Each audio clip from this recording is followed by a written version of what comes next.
আমি বৃদ্ধাশ্রমে আছি আজ প্রায় 5 বছর হতে চলল। ভালোই লাগে এখানে। নিজের মতো করে থাকা যায়। মন চাইলে বই পড়ি, না হলে গান শুনি। কখনো কখনো এখানকার অন্যান্য বাসিন্দাদের সাথে গল্প করি। আমার ভালো লাগে। আমি ভালো আছি। আমার 2 ছেলে, 1 মেয়ে। বড় ছেলে মৈনাক, পেশায় ডাক্তার, সপরিবারে অস্ট্রেলিয়ায় থাকে। আমার ছোট ছেলে জীবন, সে দেশেই থাকে, পৈতৃক দেখাশোনা করে। মেয়েটা ব্যাংকে চাকরি করে, ছুটির দিনে আমাকে দেখতে আসে। কোনো সপ্তাহে আসতে না পারলে রান্না করে পাঠিয়ে দেয়। একটু বেশি করেই পাঠাই, যাতে করে অন্যান্যদেরও একটু ভাগ দিতে পারি। আমি রঞ্জনা খান। এভাবেই চলছে আমার জীবন গত 5 বছর ধরে। জীবনের বাবা মারা যাওয়ার পর হঠাৎ করে আমার কার্ডিয়াক অ্যাটাক হয়। আমাকে প্রায় মাসখানেক হাসপাতালে থাকতে হয়েছিল। কি যে সময় গেছে তখন! অর্থের অভাব নেই, নেই ইচ্ছেরও অভাব।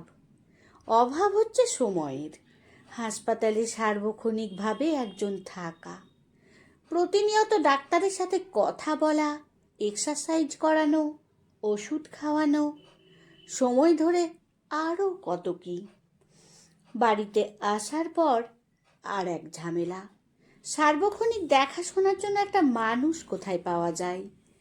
মেয়েটা অফিস করছে, অফিস করে আর আমাকে সামলে তার নিজের সংসারটা ঠিক খেয়াল রাখতে পারছে না। একদিন শুনলাম জামাই বলছে, মা তো তোমার একার না, তোমার ভাইদেরও তো, তাদেরও তো কিছু দায়িত্ব আছে। খুব স্বাভাবিকভাবেই কিন্তু কথাগুলো এসে যায়, তাই আমি সহজভাবেই কথাগুলো নিলাম। এর মধ্যে শুনি ছোট বৌমা জীবনের সাথে খুব চিৎকার চেঁচামেচি করছে। নাতির রেজাল্ট খুব খারাপ হয়েছে। অসুস্থ আমাকে দেখতে আত্মীয় স্বজনের আনাগোনা বেড়ে গিয়েছিল। আবার আমাকেও একটু বাড়তি যত্ন করতে হয়েছে। তাই এই কয়দিনে বাবা মা কেউই তার ছেলের পড়াশোনা দেখার সুযোগ পায়নি। এই ঘরে বাচ্চা মানুষ হবে না, কারণ এখানে পড়াশোনার কোনো পরিবেশই নেই। সারা দিন আত্মীয় স্বজন, রান্না বান্না, এসবের মধ্যে বাচ্চা মানুষ হয়? বৌমার জোর গলা। আমি শুনলাম এবং ভাবলাম, ঠিকই তো। আজকালকার এই প্রতিযোগিতার যুগে টিকে থাকতে হলে বাচ্চাকে 100 ভাগ সময় দিতে হবে। এখান থেকে যদি 10 ভাগও অন্য কোথাও দেওয়া হয়, ক্ষতি হবে বাচ্চার। আমি অনেক ভেবে দেখলাম, বিভিন্ন দিক থেকে ভেবেছি। তারপর আমি এই সিদ্ধান্ত নিয়েছি। ছেলেমেয়েরা বিরোধিতা করছে। বড় ছেলেটা বিদেশ থেকে আসলো, অনেক কান্নাকাটি করেছিল। সে আমাকে এখান থেকে অস্ট্রেলিয়ায় নিয়ে যেতে চেয়েছিল।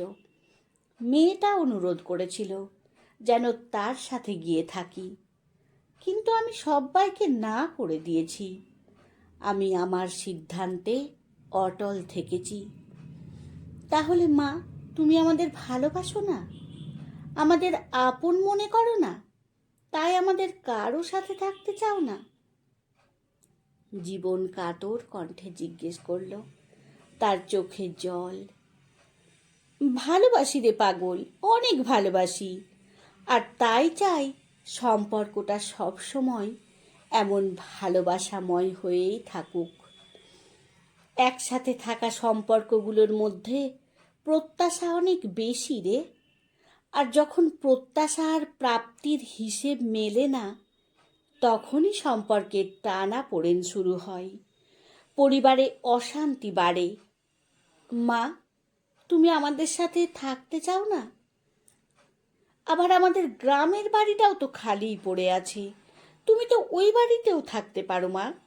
বড় ছেলেটা বলল, সেই তো, ঘর বাড়ি, সংসার, দায়িত্ব অনেক তো করলাম, এবার একটু নিজের মতো থাকি। তোদেরও আমাকে নিয়ে টেনশন করতে হবে না। আমারও একা বাড়িতে মরে পড়ে থাকার ভয় থাকলো না। তুমি যাবেই, তাই তো? বুঝতে পেরেছি। ঠিক আছে মা, বাধা দেব না আর। একটাই অনুরোধ, তোমার খরচটা আমাদের দিতে দিও মা। বেশ তো, দিবি, মুচকি হেসে জবাব দিলাম। এর পরের কাজগুলো খুব দ্রুতই গুছিয়ে নিলাম। টাকা পয়সা সম্পদের যথাযথ বিলি বন্টন করলাম। আমার অংশের সম্পত্তিটুকু নিজের কাছেই রেখেছি, নিজের মতো ব্যবস্থা করব বলে।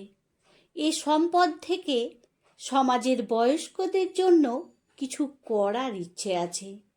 এখানে অনেকেই আছেন যারা ছেলে মেয়েদের সাথে একটু সময় কাটানোর বিনিময়ে সর্বস্ব দিতে প্রস্তুত, কিন্তু ছেলে মেয়েদের সময় হয় না বৃদ্ধ বাবা মায়ের সাথে দুদণ্ড সময় কাটানোর। আবার অনেকে ভাগের মা কিংবা বাবা হয়ে থাকতে চান না। চলে আসুন এখানে। অর্থাৎ একদম নিরুপায় না হলে কেউ বৃদ্ধাশ্রমে আসাটা চিন্তাই করতে পারে না।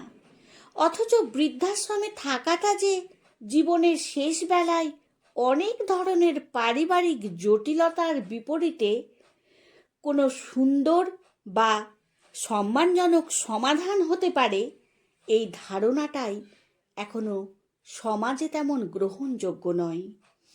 যতদিন আমরা মেয়েরা স্বামী সন্তান পরিবারের বাইরে নিজেকে অস্তিত্বহীন মনে করব, ততদিন এই বৃদ্ধাশ্রম ব্যাপারটা একটা ঋণাত্মক ব্যাপার হয়ে আমাদের মাঝে থাকবে। এখানে সবাই আমাকে হিংসা করে, ভালোবাসা মিশ্রিত হিংসা। বলে, ছেলেমেয়েরা আপনাকে এত ভালোবাসে, এত তাদের সাথে থাকতে বলে, আর আপনি এখানে আশ্রমে পড়ে আছেন। আমি হাসি। তাদের আমি বোঝাতে পারি না আমি এখানেই ভালো আছি। আমি জানি আমার ছেলেমেয়েরা আমাকে অনেক ভালোবাসে, অনেক সম্মান করে, কিন্তু আমি এটাও জানি এই ব্যস্ত জীবনে যেখানে দিনের প্রতিটা ঘন্টা হিসেবের, সেখানে আমি তাদের কাছে একটা বাড়তি দায়িত্ব ছাড়া কিছুই নয়। একজন মায়ের জীবন শুধু ছেলে মেয়েদের বড় করে তোলা আর বৃদ্ধ বয়সে তাদের উপর নির্ভরশীল হয়ে বেঁচে থাকা নয়। বড় হওয়ার সাথে সাথে সন্তানদের নিজের জগৎ তৈরি হয়, নিজের পরিবার তৈরি হয়। তাদের ঘিরেই চলে জীবনের আবর্তন। সেইখানেই বৃদ্ধ মা বা বাবা তাদের জীবনের অংশ হয় না, এটাই সত্য। অনেকেই হয়তো এই সত্যটা ধরতে পারেন না, কিংবা ধরতে পারলেও না বোঝার ভান করেন। হয়তো তাদের আর কোনো উপায় নেই, অথবা তারা যে কোনো মূল্যে সন্তানের কাছে থাকার লোভ সামলাতে পারে না। আমি যে কোনোভাবেই হোক এই লোভ সংবরণ করে নিলাম। আমি শেষ বয়সটা আমার নিজের মতো করে কাটাতে চাই। এরপর থেকে আছি আমার ঠিকানায়। হ্যাঁ, এখন এটাই আমার ঠিকানা। আমি নিজে এই ঠিকানা বেছে নিয়েছি, একটু আমি হয়ে বাঁচার জন্য।